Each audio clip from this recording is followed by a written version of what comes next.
Cliff Elliott doing a nice job, stepped it up big time, goes down 2 minutes and 18 seconds, busted his way all the way out of the 2-minute 20-second range, all the way into the 2 teens.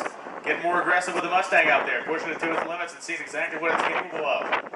The AMC of John Hanning has made it around the outside of Mike Callahan. They're still pretty close together, but a pass was made somewhere along the course.